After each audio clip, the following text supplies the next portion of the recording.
G'day guys, how's it going?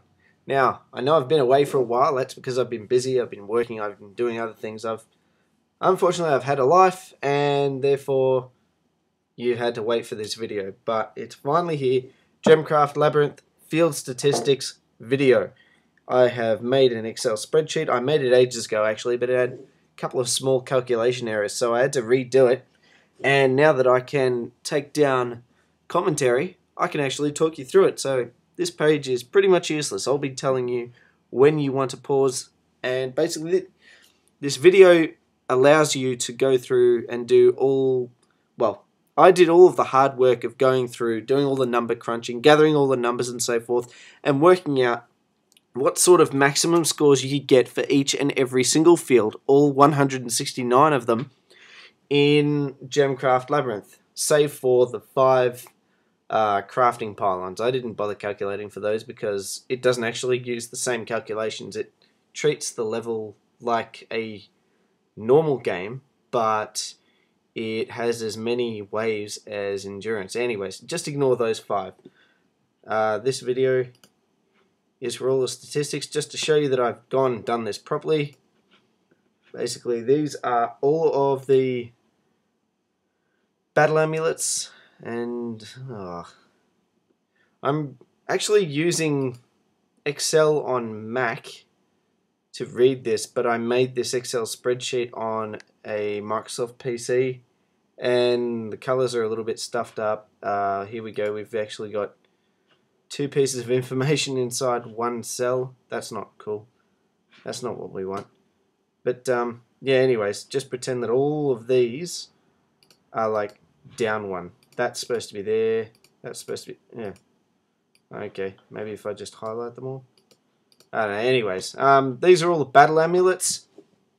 There are only a certain number of them that you can get as playing for endurance, and this is what the multiplier would be if you used all battle amulets. That's basically any of the fields other than the crafting pylon levels, those stages. If you play in endurance and your field that you're playing also has a monster nest, at least one monster nest in it, then that is the multiplier. Otherwise it would be 3.8 or something like that. I don't know. I did all these calculations ages ago, and they're just correct. Just trust me. This is how it is. Multiplier for endurance, 138.82. Multiplier for battle settings, 75.76. That's if you crank up all the settings to the absolute maximum. Everything up. And next page. Now this is, I set this up just to sort of make it look like the map that you would actually see inside the game. So, you know, you've got A1 is up in the top left corner, M13 is down the bottom right corner. I think you start in G13 or something. It must be, because that's the one with the lowest score. And yeah, this is, you could try and imagine superimposing this over the map that you see. And this is showing you the field name, the field base, which is actually used in the calculations for how much you will get for your endurance run, and the maximum possible experience you can get by doing endurance. Oh yeah, I put a legend up here before. Jeez, I was thorough back in there, back in those days. I remember I was actually doing this Excel spreadsheet while I was actually supposed to do an assignment for uni. Whoops. Anyways, let's see, total XP possible through all of the fields is this much. Now mind you, I know technically you can't really say it's the maximum possible score. You might be able to play through in non-endurance on a level, and it's entirely possible that you could get a higher score. The only problem is that would require a massive amount of summoning waves early, or not summoning waves, but angering waves a lot. I mean, ridiculously a lot. And you only have so many waves to do it in. I think the maximum number of waves you can get is something like 65 or 69 or something, with all the settings cranked up. So, yeah, while it's possible, it's incredibly unlikely you will get scores higher than this on any of these fields in any setting other than endurance. So go ahead and do the endurances, get these scores, and completely dominate Gemcraft Labyrinth. Now, I know it's kind of hard to sort of visualize this. This is nice, this presentation here, but we can do one better. We can go to this page here where I've actually got all of the details, and what we can do is we can organize all of these fields in relevant ways, such as, oh yeah, show me where all of the fields are that have gem shards, or mana shards. Let's see, or show me all of the fields that have tombs. And of course, all of you want to know which levels can you get the maximum experience. Now, I'm telling you, if you want to actually look over this whole thing in detail, again, just give me your email address and ask me, politely please, for this Excel spreadsheet, and I'll be happy to send it off to you. I'll attach it to an email, off it goes. It's only something like 45k big. This thing is tiny. Take no time at all, but this is just a very quick run through. Probably won't be able to see much. By the way, if you are going to be looking at this video and trying to get your information off the video alone, set your resolution to at least 480p. At the very least 480p. If you have it at 360p or lower, then you're going to really struggle to read any of these details. This video is going to be pretty much pointless for you. You can find down, so look where my mouse is. I'm going down to about here. It's around here where you will find those settings, somewhere around here, down in the bottom right corner. There's sort of like a cog looking thing in white. Click on it and you'll have all of the numbers showing up. It should have 720 at the top, 480 is next, so any of those other of those two settings should be fine. Strangely, how YouTube works, I think, even though it would use more bandwidth, it's faster to load the video at 720p instead of 480p. I don't know why. 480p gets used very little by anyone other than me, and therefore YouTube gives high priority to 360p and 720p. Little things for you to get to. Yeah, just helping you out here. Anyways, on to interesting things, such as, okay, we've got it ordered in A1, A10, A11, yeah. If I wanted to make this completely in order, then I should have put a 0 in front of all the numbers that weren't, or that were single digit bit. Yeah, screw it. Anyways, that's the name. The base. Now, let's sort in descending. So, highest field bases are at G7 and D4. You can forget trying to go for those though, because they are crafting pylons. That's why they have maximum endurance experience of 0. I did that on purpose, just so, yeah, just so it wouldn't be any confusion. So ignore these two. The highest score possible in the game. Well, that's interesting. I don't know why. What's wrong with this thing? Sort and descending. You stupid bloody... Okay. That's better. I7. Basically, go for I7. That is the level with the highest amount of possible experience in endurance. Followed by E8, I6, I8, J6, so on and so forth. All of these levels from this upwards give 110 million or more if you do it properly and get all of the battle settings. Battle amulets, and also maximize your score and so forth by going through all 1,337 waves. However, for those of you who aren't quite at the wizard level where you can pump, lots of skill points all over the place, and you're sort of still not quite set up to go for those endurance runs, then I suggest you go for an endurance run on a level where there is a large amount of mana shards, or a large amount of mana in mana shards, I should say. Levels that are really good for that, and I've actually done a video, I think, on this particular one, is L3. There's 111,000 mana in mana shards. That's 111,000 free mana straight off the bat. build up your tower at the start, build it near the mana shards, make sure it still attacks any monsters, let the monster waves just go through normally, don't anger them or anything, go for the mana shard, deplete that completely, get your starting gem really powerful really early on. You can do that, and then you'll be in a much better position to try and have a go at beating the level. These are really big boosts. G8 is another one, and that's a really high. You can get really high scores with lots of mana from mana shards at the start on fields E3, F8, and G8. L3 is good for when you're sort of, not quite there. This will really help you out. I'm telling you right now, you will be able to have a go at that level and beat it if you think you wouldn't really be able to beat a level with a field base this high. Just go for it. Give it a shot. This is actually a gem, to be honest, this particular level. It is made to make your life easy, more or less. In fact, just about all of the levels give quite a lot. Starting to really lose mana. Don't get me wrong, 33,000 mana in mana shards at the start is still quite a lot. You can start out quite comfortably on that sort of level, but levels that stand out are these ones because they're just ridiculously high. 75,000, 90,000, 111,000, 121,000 mana in mana shards. Go for those levels. Now, if you're hunting for the Journey Amulet where you have to defeat a certain number of tombs, I think it's something ridiculous like 120 tombs destroyed open.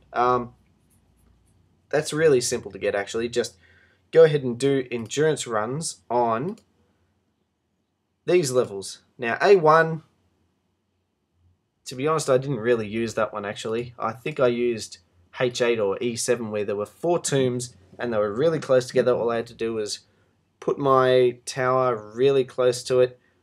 I don't know if it counts whether or not you crack open the tomb or whether or not you crack open the tomb and defeat all of the monsters coming out of it. I think you just have to crack open the tomb and then gem bomb your wizard orb and you will have those tombs will add to the total that you need to get that Journey Amulet. If you're hunting Journey Amulets, that is. I remember I made it a point to try and get all of them, and I got all of them, and I was like, well, that was sort of fun. Next, let's do endurance runs. But yeah, these are the levels that have lots of tombs. A1, D6, and all of these. K4, M4, E7, H8. So if that's what you want, good hunting. Go to those ones. This level, however, I wouldn't recommend trying to hunt tombs on this particular level. Not so much because there isn't a lot of room to place your beginning tower, at least not in any large capacity, sort of near the center, so you can target all of the tombs. You got to sort of put it off to one side a little bit, and you won't be able to attack all of the tombs, and then you'll wonder, well, why did I bother going for that level when I could have done this level and probably got more tombs quicker? Just something to note. Let's see, what else do we have? Let's go up to the top. Vulnerable nests, just out of interest. There are... What? Okay, I5 apparently has 16 vulnerable nests. Okay, that's intriguing. I forgot. That's a ridiculously large number, actually. I don't know if that's true or not. At the end of the day, it doesn't... This number would not screw around with my calculations for the maximum endurance XP for any field. It's either 0 or more than 0. That's all it needs to make that calculation correct to get a battle amulet. But 16 nests on I5. Alright, I'm going to check that out myself because I don't believe that. I made this a long time ago and I've very little reason to doubt myself. Maybe it's supposed to be 6. Maybe it's supposed to be 15, 1, something. I don't know, I'm going to check that out. Let's see, shard mana total, we've already seen that. Just once more, because a lot of people will be relying on mana shards to boost them early on so they can get bigger scores. Beacons! The number of beacons that basically boost monsters and help them out are shown on this spreadsheet for the fields. Now, these are the fields that have lots of beacons. In fact, if we go over here, I've highlighted all of the fields that have beacons, so every other field doesn't have monster beacons. I only listed how many there were, but I didn't list how many, like what types they were and so forth. So, to be honest, if you watch through all of my videos and go and follow that as a guide, monster beacons will almost never be a problem for you. You just smash them really quickly. They're a bit of a problem at the start, but not so much, to be honest. The game had potential to be very interesting with the monster beacons, and to be honest, they were only annoying in 1 or 2 levels, I think, and then after that, it was just like, well, who cares? They don't really bother me. I can quickly kill them, or the effects aren't really an issue. Anyways, let's see. What's this one? Waves. Number of waves. I just wrote this because I know it is the actual ceiling number of waves for all of these 5. These are the 5 pylon levels, crafting pylons. And I know for a fact that they do have 1,337 levels. It's not unlimited. Unlike Gemcraft Chapter 0, good game by the way, those endurance levels do actually have unlimited waves, more or less. They have a lot more than this. In Gemcraft Labyrinth, however, there is no such thing as a wave 1,338 or higher, no matter what setting you try. It's just the way it is. This is the number of waves at the start of every single field if you played it without adding extra waves in any way, shape or form whatsoever in the battle settings. So I think you can add a maximum of 20 more waves before you go for endurance. So the maximum number of waves is 70 on these 4 levels. What's this one? There we go. A1, M1. Yeah, I know what those are. Those are the corner levels.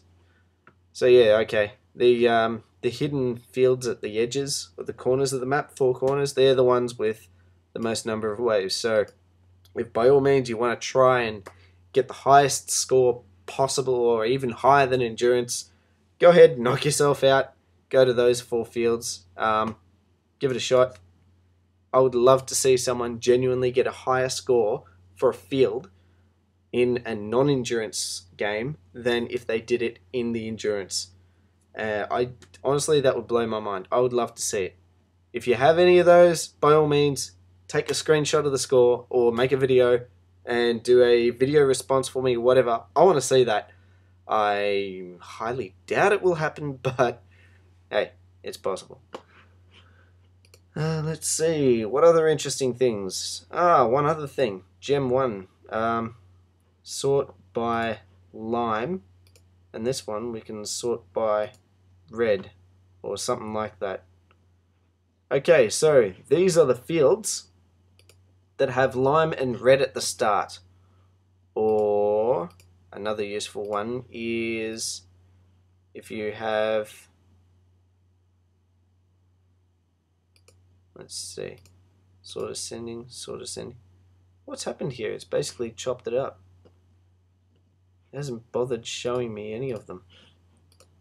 Okay, I'm just going to have to undo what it is that I did.